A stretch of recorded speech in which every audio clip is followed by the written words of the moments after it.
I'm Mark Feifley and welcome to the next episode of Mal Maghreb min Washington. Bonjour, bienvenue pour ce nouvel épisode de votre émission avec le Maroc depuis Washington. Je suis Mark Feifley et je suis très heureux de vous retrouver. Nous aborderons cette semaine 4 sujets qui concernent les élections présidentielles américaines de 2024. En effet, tous les candidats républicains s'affrontent pour gagner la confiance du parti, mais il s'avère qu'un seul candidat domine la campagne électorale, il s'agit de Donald Trump. Et il faut également savoir que plusieurs candidats des partis démocrates et républicains sont impliqués dans des affaires judiciaires et menacés de probables condamnations. Dans ce contexte, les électeurs américains iront-ils voter en toute sécurité ou assisterons-nous à des événements semblables à ceux du 6 janvier 2021 à Washington, D.C.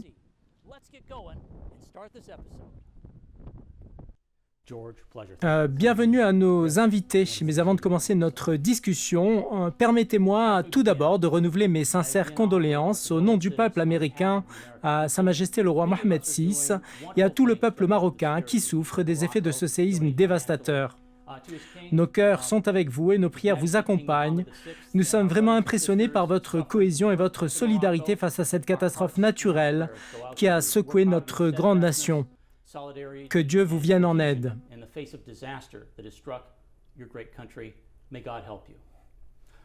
Dans l'épisode d'aujourd'hui, nous aborderons 4 axes que je vais vous citer. Une lecture générale sur l'état de la campagne électorale américaine de 2024, la personnalité de Donald Trump et son impact sur le climat électoral, les répercussions du calendrier judiciaire de Donald Trump sur sa campagne électorale, le renforcement de la sécurité autour des élections présidentielles américaines. Pour discuter de ces sujets, j'ai le plaisir d'accueillir aujourd'hui 3 invités. Tout d'abord, Chris Lapetina, il est fondateur de Focus Consulting Overview, un cabinet de consulting accrédité par le Parti démocrate. Il est également professeur universitaire et organise des sessions de formation pour le Comité national démocrate. Ses articles sont régulièrement publiés dans le New York Times et dans le Wall Street Journal. Nous serons également rejoints aujourd'hui pour la première fois par Mark Albert. Il est récipiendaire d'un prix international de journalisme d'investigation avec CBS News et Hearst TV. Mark Albert est spécialiste en communication et enseigne le journalisme d'investigation dans plusieurs universités internationales. Parmi nous également, notre chroniqueur George Landrit, qui, je le rappelle, préside Frontier of Freedom, un institut de recherche en politique publique.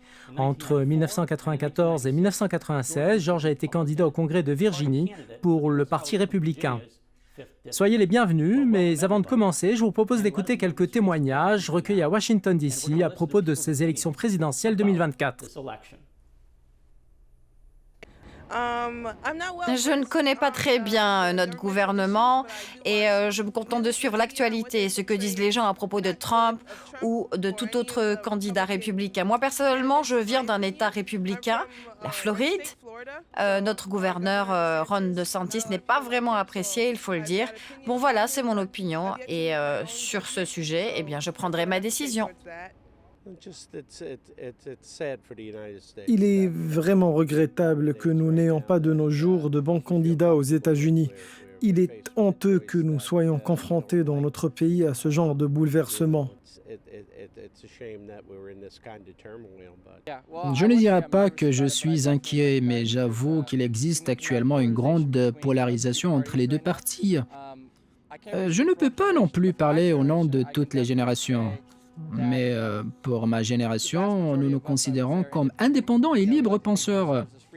Nous ne choisissons pas un parti simplement parce qu'il est républicain ou démocrate. Et oui, je pense qu'il existe une grande polarisation dans notre système de partis. Je crois que nous vivons aujourd'hui une étape importante de la vie politique américaine. Mais il ne s'agit pas d'une étape sans précédent. Les États-Unis ont déjà été divisés. Si nous remontons aux années 60, la période de la guerre du Vietnam, aux assassinats qui ont eu lieu ici, comme ceux de Martin Luther King, Malcolm X et Bob Kennedy, nous vivons en réalité dans une véritable période de division. On est peut-être moins divisé que ce que décrivent les médias, car j'ai beaucoup d'amis issus de différents mouvements politiques, de droite, de gauche et du milieu. Et nous coexistons, même si nous ne sommes pas d'accord politiquement les uns avec les autres. Je crois que dans notre pays, nous devons donner l'exemple au reste du monde et apprendre à être poliment en désaccord. Nous devons donner l'exemple aux générations futures, non seulement aux États-Unis, mais dans le monde entier. Je suis préoccupée par la démocratie aux États-Unis. Nous vivons un bouleversement et les démocrates et les républicains se battent et il semble que cela ne va pas prendre fin de sitôt. Une population qui semble divisée et inquiète. Georges, que pensez-vous des opinions exprimées par ces citoyens? Y a-t-il une réelle angoisse parmi les électeurs américains? Je pense que cela existe et la vérité est que les électeurs américains ont des raisons de s'inquiéter des deux côtés.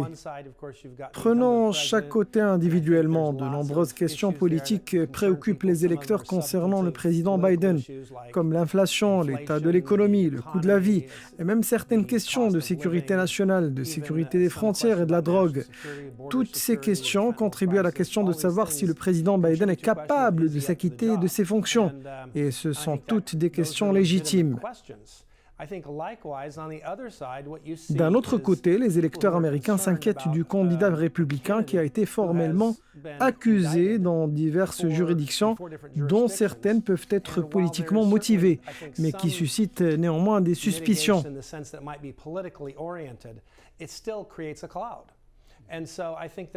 Il y a donc quelque chose qui inquiète les électeurs américains lorsqu'ils examinent les options qui s'offrent à eux.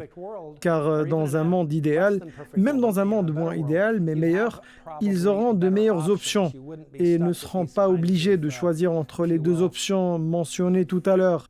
De sorte que l'électeur recherche le meilleur des deux côtés, à plusieurs niveaux. Et je pense que les électeurs américains ressentent exactement cela, parce qu'ils sont vivement intéressés justement par la question. Merci Georges. Chris, comme nous l'avons vu, les gens à Washington se rendent compte de ce qui se passe. Que pensez-vous des problèmes dont ils ont parlé? Bon, je suis d'accord avec Georges. Je pense que les Américains sont divisés à cause de divergences politiques.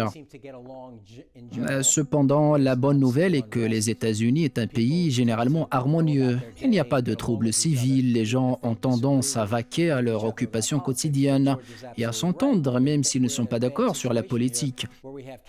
Mais Georges a absolument raison, nous sommes aujourd'hui dans une mauvaise situation ici. Nous avons des candidats qui ont non seulement des problèmes avec les partis rivaux, mais aussi au sein de leur propre parti. Je pense que si vous remontez à 2008, nous avions le choix entre Barack Obama, qui était une personne compétente, et John McCain, qui était également une personne très compétente et patriotique. Même si nous n'étions pas d'accord avec eux tout le temps, nous avions les deux meilleurs candidats à l'époque. Nous sommes désormais parvenus à un stade où nous avons deux candidats, chacun ayant ses propres inconvénients. Tout à fait, George. Les démocrates n'ont aucun candidat en lice pour les élections de 2024, tandis que l'ancien président Donald Trump mène déjà la course républicaine et conserve l'image d'un président populaire qui polarise. Que se passe-t-il dans le cas républicain? Je pense que vous avez fait du bon travail en présentant une vue d'ensemble, mais permettez-moi d'entrer dans les détails. Trump surpasse tellement ses rivaux que j'ai entendu certains dire qu'il deviendra certainement le candidat républicain. Je ne pense pas que c'est nécessairement vrai, mais il est possible que ce soit le cas. Permettez-moi d'utiliser un exemple pour bien démontrer la situation. Si vous regardez un match de foot et qu'une des deux équipes obtient un large avantage au début, cela ne garantit pas la victoire, mais même si l'avantage précoce rend la victoire possible. On a vu des équipes avancer, puis l'autre équipe organise sa performance et elle réussit à réduire l'écart. C'est pourquoi je crois que nous n'en sommes pas encore au stade du vote sur un seul candidat, car cela se produira après la fin de l'année. Par conséquent, il est trop tôt maintenant pour annoncer qui sera le vainqueur de l'investiture du Parti républicain. Il est probable que Donald Trump l'emportera parce qu'il surpasse largement ses rivaux, mais le processus électoral visant à déterminer le candidat du parti n'aura pas lieu au début de janvier. Mais en fait, il se déroule état par état, donc si un candidat obtient de bons résultats, il peut se retrouver à la deuxième place dans l'un des premiers états de l'élection et se retrouve rapidement dans une position compétitive. in one of the early states. All of a sudden, they start getting looked at more seriously, and maybe they can vault themselves into a competitive position. Et donc, il faut attendre. Nous n'avons pas de boule magique qui nous permette de prédire l'avenir, mais si vous me demandiez de parier sur celui qui remportera l'investiture républicaine, je parierais sur Donald Trump. Mais cela ne veut pas dire que je suis totalement confiant de parier ma vie là-dessus. Laissons maintenant les républicains de côté. Chris, beaucoup d'Américains disent que Joe Biden est trop vieux pour diriger le pays pendant les 4 prochaines années. Et nous n'avons pas entendu parler de programme. Il n'y a aucun débat dans l'aile démocrate. Robert Kennedy Jr. est un candidat populaire qui a donné déjà quelques signaux. Il y a aussi Kamala Harris qui est en attente si Biden ne présente pas sa candidature. Alors selon vous, que se passe-t-il chez les démocrates ?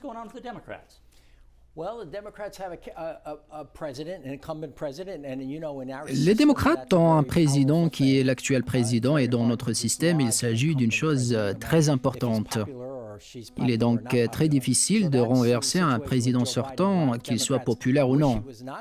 D'ailleurs, beaucoup de gens espèrent que Biden n'est pas le candidat qui démissionnera en raison de son âge. Cependant, on a le sentiment que Joe Biden pourrait ne pas être un candidat. Pour des raisons de santé ou pour d'autres raisons, il pourrait décider de ne pas se présenter, mais c'est une possibilité très lointaine.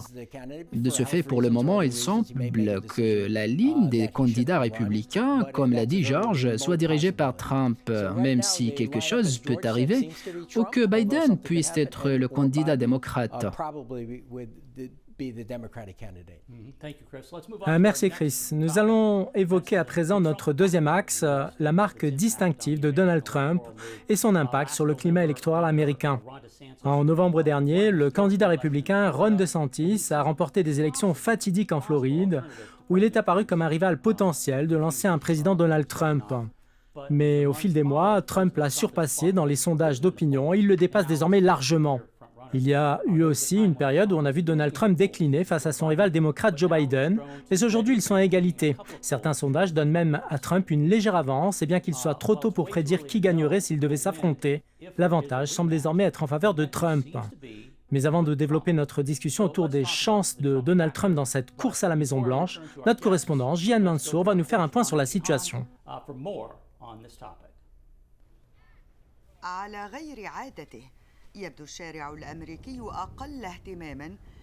C'est un fait inhabituel. La rue américaine semble moins intéressée par les détails de la campagne électorale américaine, les sondages d'opinion ne bénéficiant pas du même suivi auquel les observateurs étaient habitués, contrairement aux suites judiciaires devenues, elles, affaires quotidiennes pour les Américains.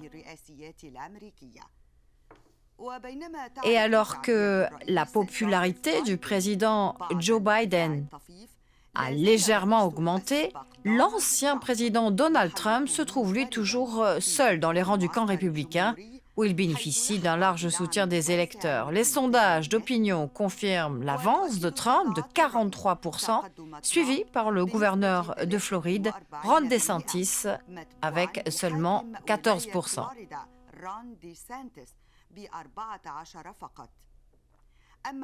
Quant aux sondages d'opinion nationaux généraux, Trump est à égalité avec Biden en termes de popularité, malgré toutes les condamnations et les poursuites judiciaires. Ces dernières ne semblent pas non plus très loin du camp des démocrates, car beaucoup s'attendent à ce que les affaires du fils du président américain Hunter Biden jettent une ombre sur la campagne de son père et puissent ainsi l'y nuire. C'est en tout cas ce que pensent certains experts.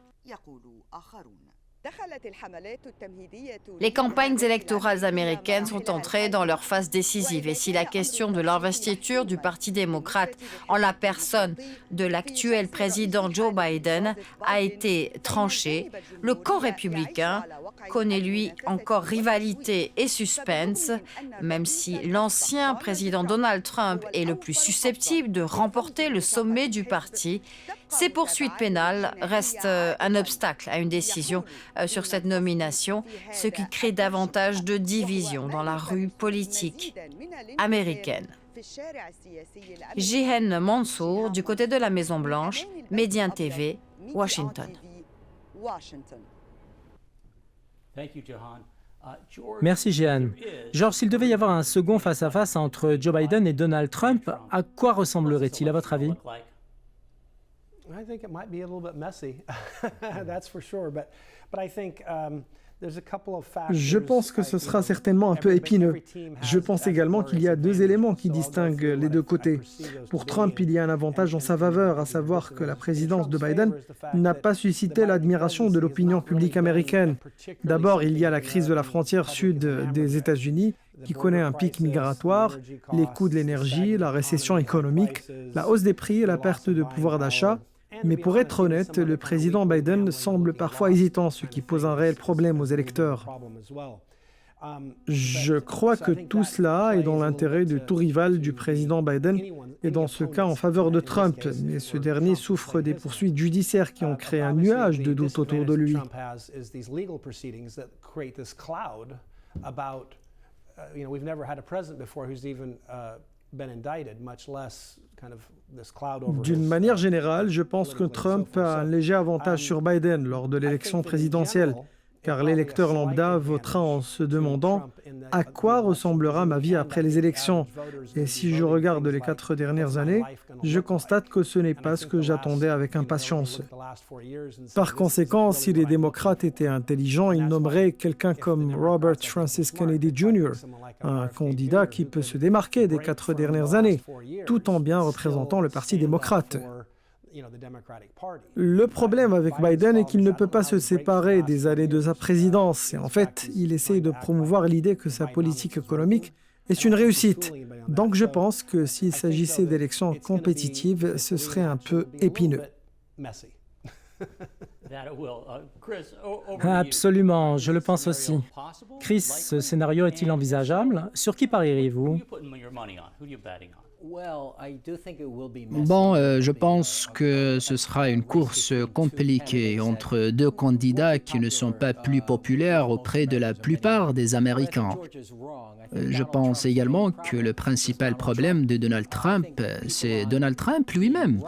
La droite ne prend pas en compte à quel point la gauche déteste Trump, et c'est pourquoi Joe Biden, qui n'est ni un candidat fort ni un bon candidat, a réussi à le battre en 2020. Je pense que de nombreux républicains disent que le pire candidat à battre Biden est Trump. Et c'est l'idée qui est avancée contre Trump lors des primaires pour le Parti républicain. L'ironie est que les démocrates détestent Donald Trump, mais il est considéré comme le rival le plus facile à conserver, la Maison-Blanche, et c'est là notre dilemme. Un dilemme bien embarrassant en effet. George, nous savons que le président Trump a créé dans la rue américaine un phénomène majeur que nous n'avions pas vu depuis bien longtemps, mais nous savons tout aussi qu'il n'a pas d'aptitude particulière en tant qu'homme politique et homme d'État, et sur ce dernier point, il ne surpasse pas particulièrement les autres candidats républicains. Alors pensez-vous que son recours à la rhétorique populiste l'aide à gagner ses batailles politiques et même à gagner le cœur de ses partisans? Je doute que cela aidera le parti dans le processus de nomination et je ne suis pas convaincu que cela l'aidera lors des élections générales pour les raisons évoquées par Chris.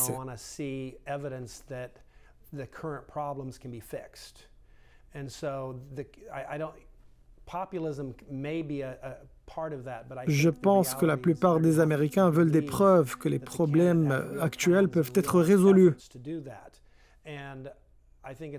Je pense également que les Américains doivent croire que le candidat a de réels projets pour résoudre ces problèmes. Et je pense que c'est l'une des raisons pour lesquelles il semble que certains des autres prétendants à l'investiture républicaine surpassent Trump. Peut-être parce qu'ils ont l'avantage de ne pas être Joe Biden, mais ils n'ont pas l'expérience de Donald Trump, ce qui les met dans une position plus forte. Mais d'un autre côté, le bilan de Trump face à la pandémie du coronavirus montre un bon niveau de sa présidence au niveau national et à d'autres niveaux. Mais le citoyen lambda aux États-Unis dans la rue se dit « l'économie est en mauvais état et je m'inquiète pour l'avenir ». De plus, il pourrait donner suite à certains tweets controversés de Trump.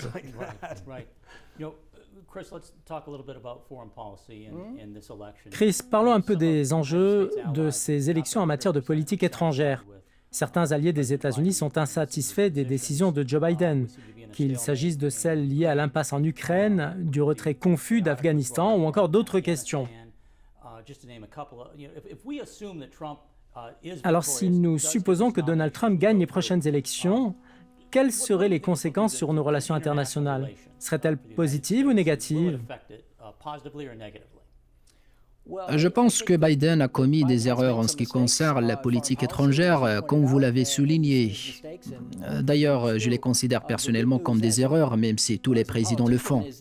En tant que politicien, je dis que les Américains ne se soucient pas de la politique étrangère, à moins que nous nous soyons confrontés à une crise comme celle du 11 septembre, du Vietnam ou une crise similaire. Ce type d'erreur ne fera peut-être pas perdre les élections à Biden, car d'une manière générale, les élections sont davantage liées aux questions de politique intérieure. La politique étrangère de Trump est intéressante parce que d'une certaine manière, il est isolationniste et il a essayé de faire des choses comme un processus de paix permanent pour Israël à travers les accords d'Abraham. De ce fait, je pense que les Américains pourraient voir Trump comme ayant une politique étrangère différente et pourraient y répondre. George, en matière de politique étrangère, lors de cette campagne électorale, quels sont selon vous les sujets les plus importants auxquels les candidats seront confrontés lors des phases préliminaires et même lors des élections générales?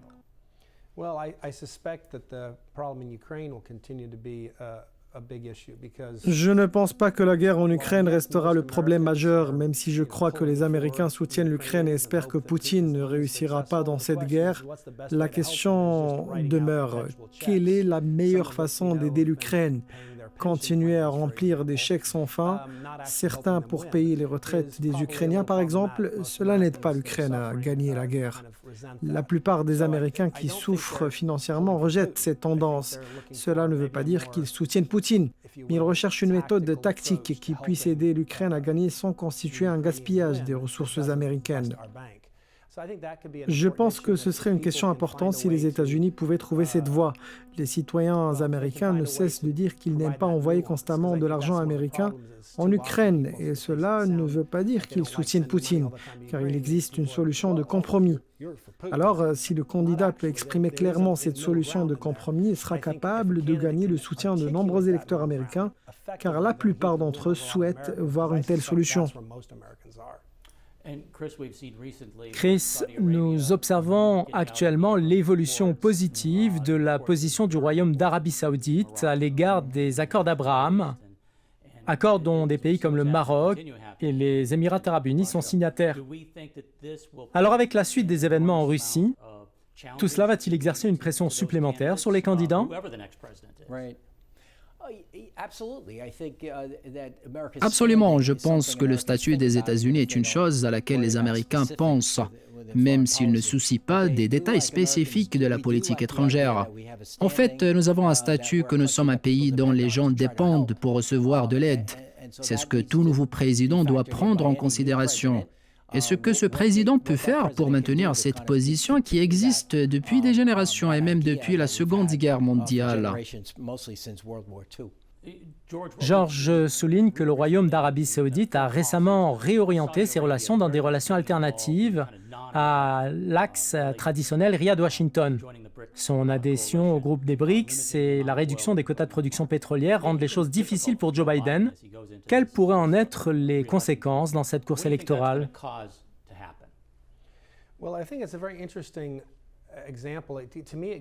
Je pense que ceci est un bon exemple parce que pour moi, cela montre que le principe du pouvoir de la paix est très important. Je pense que lorsque les États-Unis semblent faibles, nos alliés cherchent ailleurs. J'ai entendu cela à maintes reprises de la part des gens du monde entier. En fait, les dirigeants au Moyen-Orient se sont insatisfaits des dirigeants des États-Unis, en particulier de Joe Biden.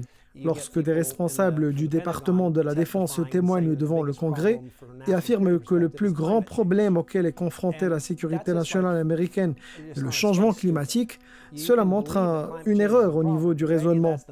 Bien entendu, il est possible de croire que le changement climatique est un problème, mais le fait de dire qu'il constitue le premier défi à la sécurité nationale américaine est insensé.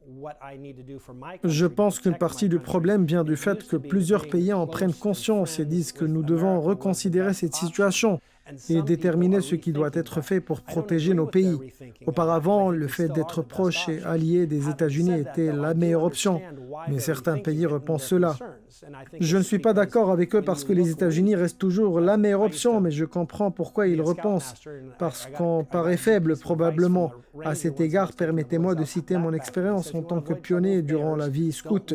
J'ai reçu de bons conseils d'un surveillant de refuge phonique qui me disait « En vue d'éviter un ours, ne te fais pas ressembler à de la nourriture ou sentir la nourriture. » Je pense qu'il s'agit d'un bon conseil pour les responsables de la sécurité nationale, car les États-Unis ressemblent à la nourriture et sentent la nourriture. Nous en voyons donc désormais les conséquences. Merci à vous, Georges Lindrit et Chris Lapetina. Nous allons maintenant faire une courte pause et directement après, le journaliste d'investigation de renommée mondiale, Mark Albert, nous rejoindra pour continuer à parler des enjeux de cette course électorale américaine. Restez avec nous.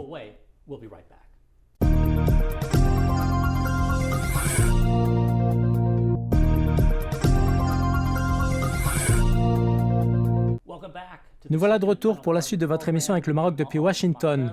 Notre discussion porte aujourd'hui sur les élections américaines et nous souhaitons maintenant la bienvenue à notre invité, le journaliste d'investigation Mark Albert. Alors dans cette deuxième partie, nous aborderons la question des enquêtes judiciaires et leur impact sur la campagne électorale, ainsi que le problème de la sécurité autour de ce scrutin et ce que nous pouvons faire pour éviter de voir se reproduire le scénario du 6 janvier 2021.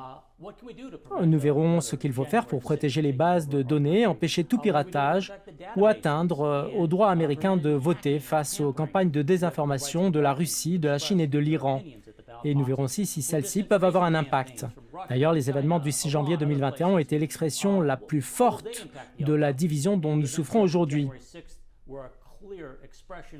Alors, permettez-moi maintenant de décortiquer un article de Daniel Balz, correspondant en chef du Washington Post.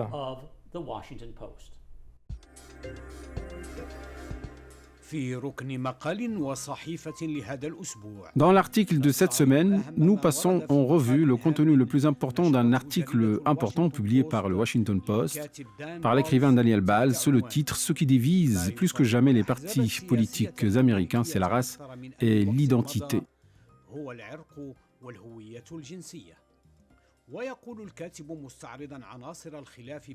Passons en revue les éléments de désaccord entre les partis républicains et démocrates. L'auteur affirme que ce qui sépare le plus aujourd'hui chez les républicains et les démocrates aux États-Unis, qui vivent dans un état de grande polarisation, n'est pas le sexe, l'éducation, le revenu ou la religion, mais plutôt la race.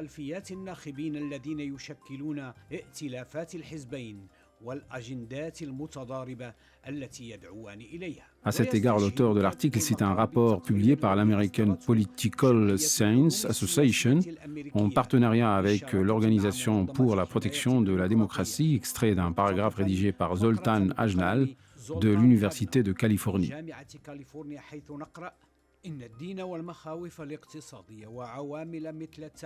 Je cite, « La religion, les préoccupations économiques et des facteurs tels que l'éducation, l'âge et le sexe nous divisent politiquement, mais la vérité est qu'à mesure que les États-Unis se diversifient, nous sommes devenus plus racistes dans l'équation électorale. » Fin de citation.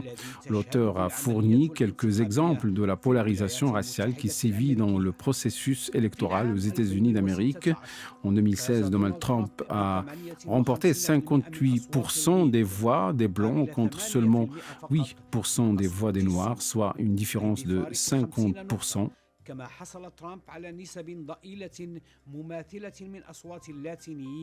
Trump a également obtenu de faibles pourcentages similaires des voix latino-américaines et asiatiques américaines. Entre 2008, 2012 et 2016, 90% des voix obtenues par les candidats républicains à la présidentielle provenaient de Blancs, tandis que la moitié des voix obtenues par leurs homologues démocrates provenaient de personnes de couleur. Par conséquent, l'auteur affirme que l'écart entre les deux parties est énorme, ce que Zoltan Ajnal appelle l'écart racial. L'auteur conclut dans la conclusion de l'article que la motivation derrière le nouveau rapport de l'American Political Science Association est la perception existante selon laquelle la démocratie aux États-Unis est devenue fragile et que les partis politiques ont contribué à réitérer cette fragilité, mais ils peuvent contribuer à des solutions dans la mesure où ces institutions restent nécessaires pour une démocratie saine.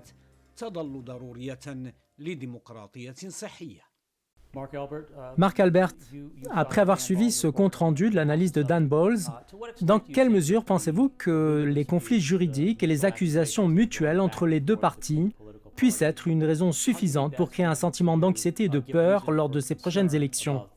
Ce que Trump considère comme une entrave à sa campagne électorale, d'autres le voient comme une procédure judiciaire normale, car en réalité, il a commis des actes inacceptables et ces suites judiciaires n'ont rien à voir avec la politique. Alors comment les électeurs perçoivent-ils ces contradictions?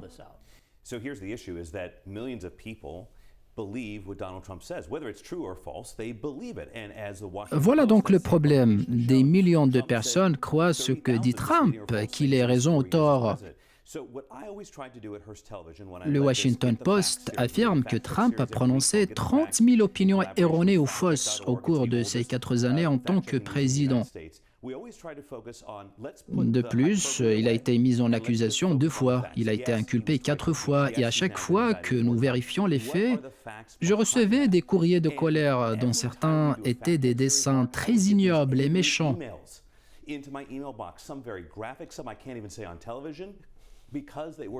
Pourtant, vous devez dire la vérité alors que les électeurs américains se préparent pour 2024. Ils devraient être de bons citoyens qui trouvent des médias bien réputés et écoutent de multiples vérifications des faits parce que nous savons que les candidats ne cessent de dépenser et de mentir. Le principal candidat républicain est connu pour sa capacité à façonner les faits avec sa propre vision. Il a tweeté sur sa plateforme préférée que la Constitution américaine devrait être abolie et qu'il devrait être autorisé à reprendre ses fonctions, comme l'a déclaré Mitt Romney, le candidat républicain à la présidentielle en 2012. En tant que journalistes, nous devons souligner les faits et les électeurs américains doivent ignorer les flatteries de leurs candidats préférés, accomplir leurs devoirs civiques et faire leurs propres recherches en matière.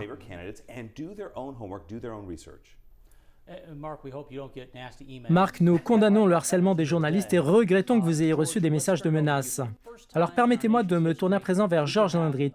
Pour la première fois dans l'histoire de notre nation, le candidat à la Maison-Blanche du parti majoritaire fait face à des poursuites judiciaires. C'est également la première fois qu'un président en fonction aspire à un nouveau mandat, alors que son fils est poursuivi dans des affaires pénales pouvant inclure des accusations de corruption et de port d'armes. Des affaires qui créent un contexte tout à fait singulier autour de cette prochaine campagne et on se demande quel sera l'impact de ces poursuites pénales dans chacun des 2 camps. C'est vraiment intéressant. Je crois que la position de Trump peut être divisée en 2 phases. La phase de candidature et ensuite la phase des élections générales. Mark a souligné que de nombreux électeurs accepteraient l'idée que ces destitutions de Trump sont principalement motivées par des raisons politiques, ce qui pourrait contribuer à la crédibilité de Trump, comme cela a été démontré dans les sondages d'opinion publique au cours des 6 ou des 8 derniers mois. Mais si nous remontons à novembre dernier, lorsque le sénateur Ron DeSantis, le gouverneur de Floride, a remporté une victoire importante et dévancé tous ses rivaux dans les sondages d'opinion publique. DeSantis, he was actually leading in the polls, and that's eroded over time, and I suspect this might be the number one reason. But when you get Mais cela s'est ensuite érodé pour de nombreuses raisons, mais au moment des élections générales, cette idée n'aura pas un avantage majeur car les procès sont historiques et jettent le doute sur Trump, même s'ils sont politiquement motivés. Democrats like Alan Dershowitz and Jonathan Turley, both law professors and both Democrats, both of who said they've never voted for Trump and never intend to. Il s'agit d'un argument qui devient plus fort quand on voit des personnalités démocrates comme Alain Dershowitz et Jonathan Turley, qui sont professeurs de droit. Ils ont dit qu'ils ne voteraient pas pour Trump, ils n'avaient pas l'intention de voter pour lui. Ils ont dit que ces procès suscitent des inquiétudes et des doutes juridiques. Mais cela n'a pas d'importance, car si vous créez une tempête, certaines pressions en résulteront forcément. Ce sera donc une question importante lors des élections américaines. Cela n'aidera pas Trump dans l'ensemble des choses. Et je pense que malgré les problèmes de Joe Biden qui concernent son fils Hunter, il y a des déclarations qui prétendent qu'il n'y a aucune preuve de l'implication de Biden. Mais ce sont des déclarations ridicules, car il y a des courriers, des SMS et des témoignages directs de partenaires commerciaux et toutes sortes de déclarations qui nous font comprendre que Joe Biden semble être quelque peu impliqué dans les affaires de sa famille et de son fils Hunter Biden. Oui, il a reçu d'énormes sommes d'argent de la part des membres de sa famille. De ce fait, je pense qu'à mesure que ces choses seront révélées, il deviendra plus difficile de dire que l'affaire se limite à son fils Hunter. Et il deviendra clair que Hunter Biden était le franc et nous verrons. Si les enquêtes débouchent sur des preuves. Oui, si les preuves nous y conduisent, et je crois que ce sera le cas. En tant qu'avocat, permettez-moi de dire que cela signifie le fait de plaider coupable. Joe Biden a spécifiquement menti sur tout ce qu'il a dit sur cette question. Il a affirmé qu'il n'avait jamais parlé de l'affaire à son fils et vous savez que ce n'est pas vrai. Lorsque vous faites un faux témoignage, vous pouvez montrer que vous reconnaissez votre culpabilité.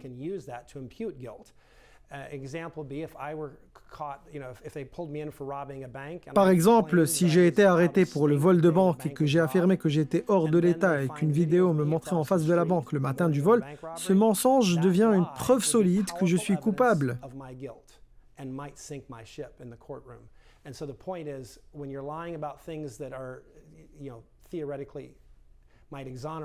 Ainsi, lorsque vous mentez parce que vous pensez que mentir vous libérera, cela conduit au résultat inverse. Vous êtes coupable et nous verrons comment les choses évoluent. La même chose s'applique à Trump si les accusations s'avèrent vraies et sans motivation politique. Je pense que c'est comme une forte tempête et nous ne savons pas quelles seront les pertes une fois la tempête calmée, mais nous saurons combien d'arbres et de maisons ont été endommagés.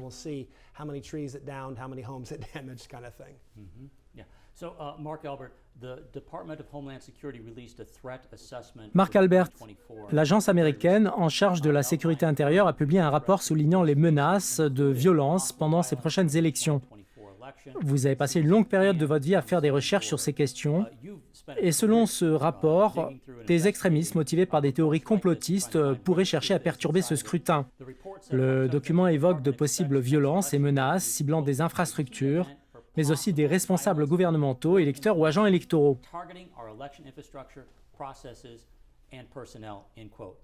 Le rapport ajoute ensuite que ces groupes contestataires ou des ennemis étrangers pourraient décider de cibler des infrastructures vitales au cours de la prochaine année afin de nuire aux industries américaines et à notre mode de vie.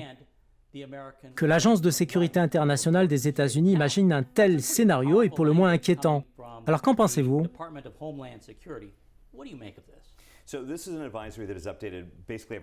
Ce rapport est mis à jour périodiquement tous les 3 mois par le département de la sécurité intérieure. Ils ont rédigé des phrases électorales spéciales avant les élections de 2020, alertant tous les responsables au niveau local, régional et étatique qu'ils étaient au courant de ces menaces. Nous avons vu comment, après que des agents du FBI ont perquisitionné la résidence de Donald Trump en Floride, Mar-a-Lago, un fervent partisan de Donald Trump s'est rendu au bureau régional du FBI à Cincinnati et a ouvert le feu sur eux. Ce dernier a été tué à l'issue de plusieurs heures de confrontation avec les forces de l'ordre, après avoir tenté de pénétrer par effraction dans un bâtiment du FBI à Cincinnati, dans l'Ohio.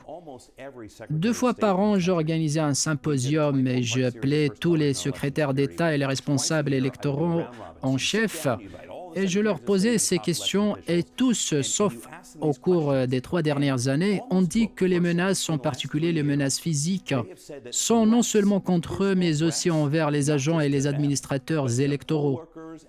De ce fait, ce langage que vous venez de lire est très pointu et fort.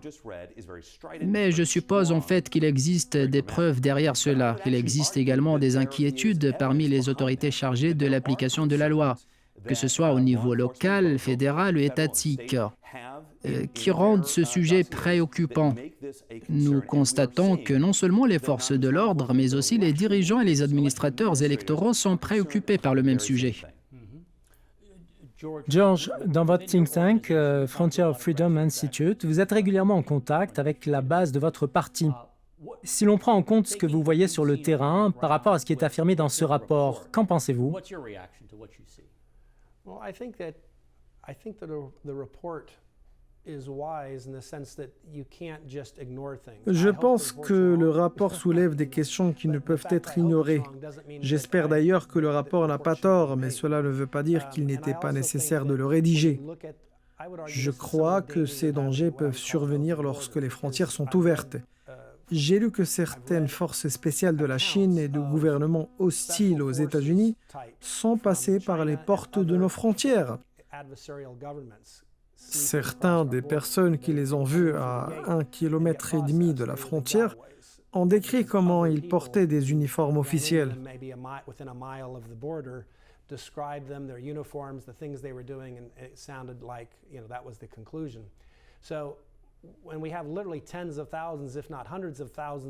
Ainsi, lorsque des dizaines de milliers, voire des centaines de milliers sont capables d'infiltrer le territoire des États-Unis, et nous avons vu un certain nombre d'entre eux grâce aux caméras frontalières, cela est une véritable mauvaise nouvelle.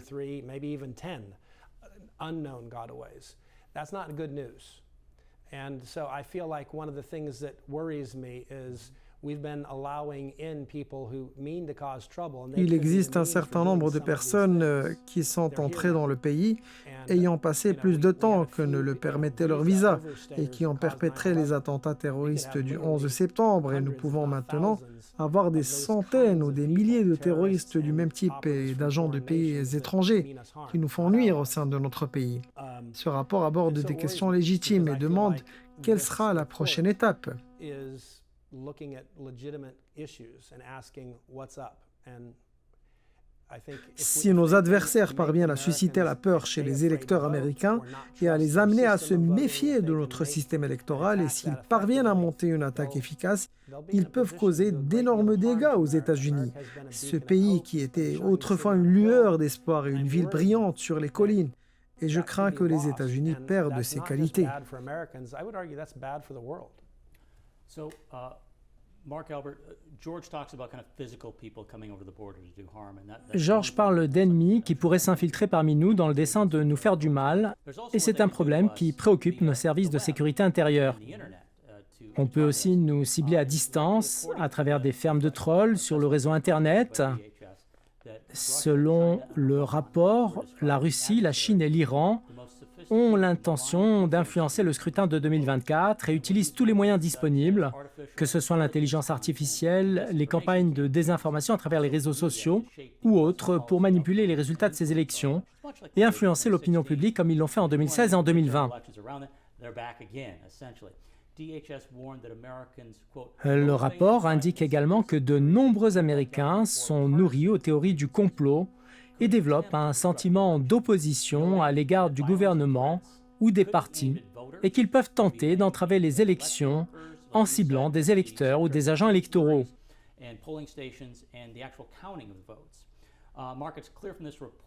Marc, il ressort clairement de ce rapport que le danger ne concerne pas seulement les résultats du scrutin, mais aussi la sécurité des électeurs.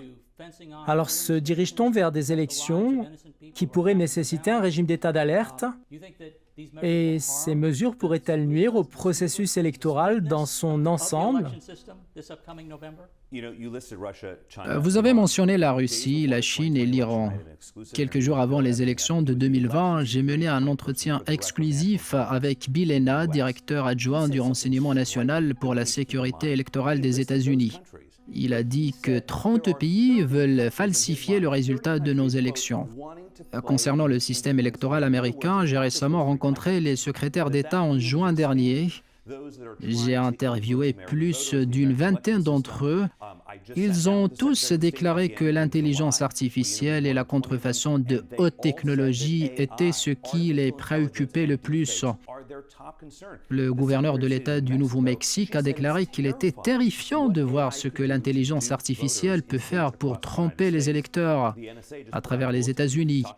Michelle Lujan Grisham a publié un bulletin sur la contrefaçon de haute technologie d'ailleurs.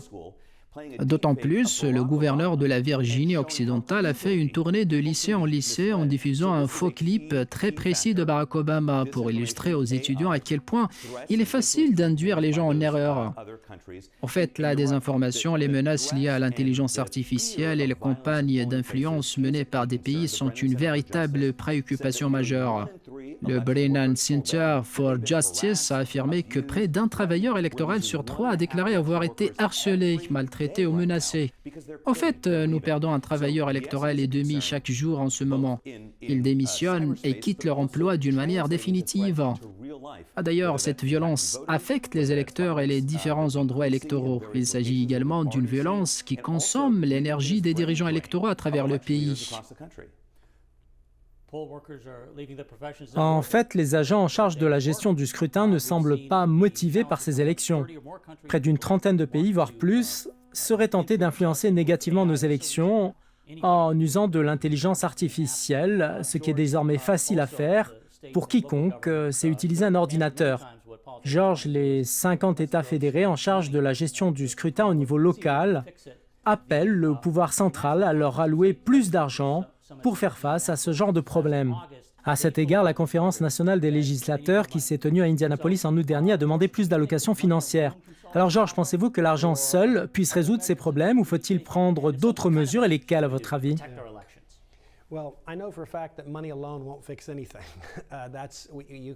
Écoutez, je me rends compte que l'argent seul ne résout rien.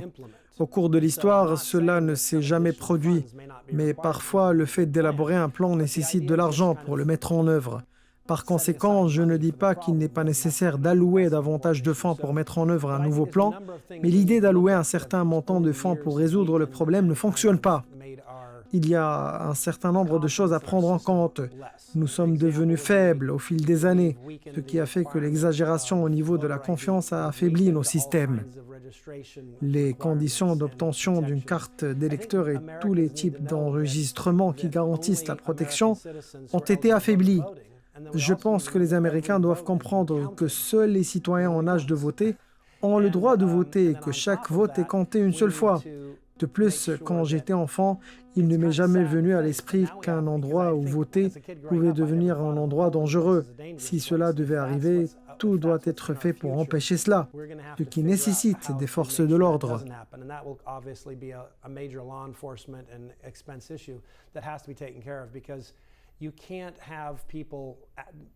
Il y a une différence entre se demander est-ce que j'ai le temps de voter aujourd'hui ou dois-je assister aux funérailles de ma mère ou ai-je d'autres obligations, alors que vous voyez n'importe quel Américain se dire « Je n'irai pas voter aujourd'hui parce que je ne sais pas ce qui pourrait se passer dans les centres de vote et je ne veux pas être abattu ou explosé par les terroristes ».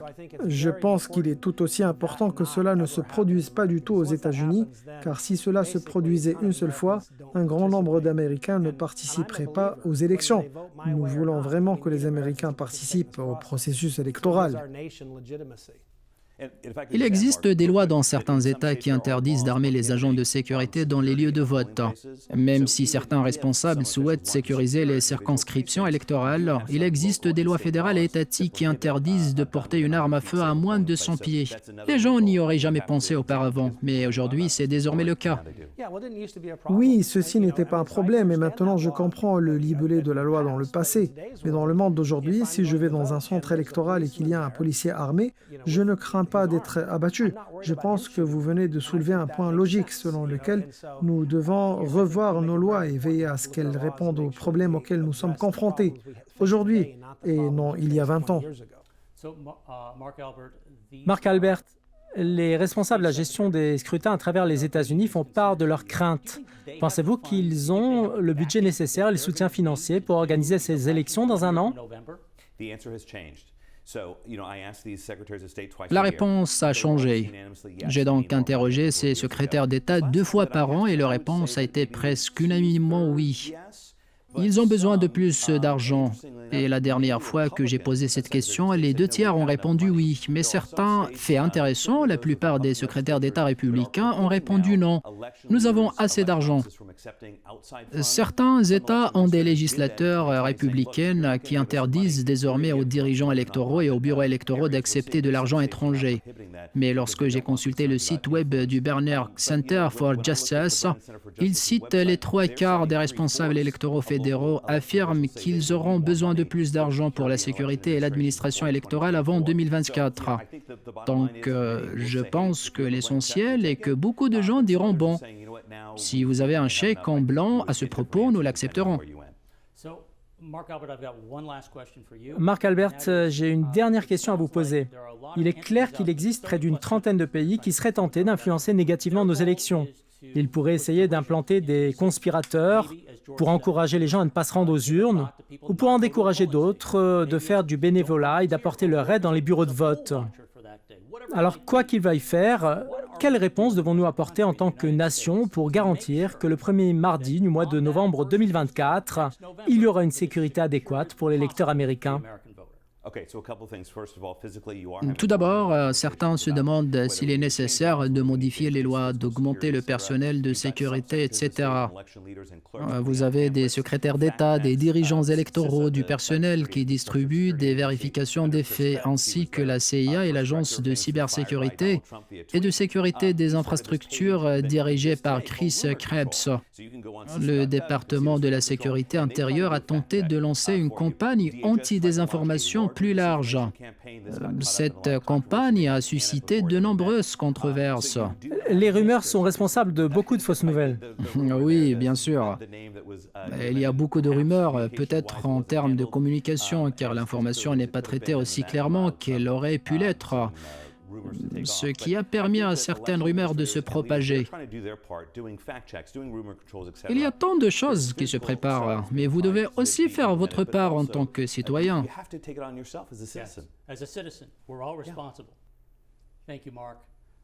Merci Marc. Nous arrivons malheureusement déjà au terme de cette discussion. Je tiens à vous remercier pour votre attention.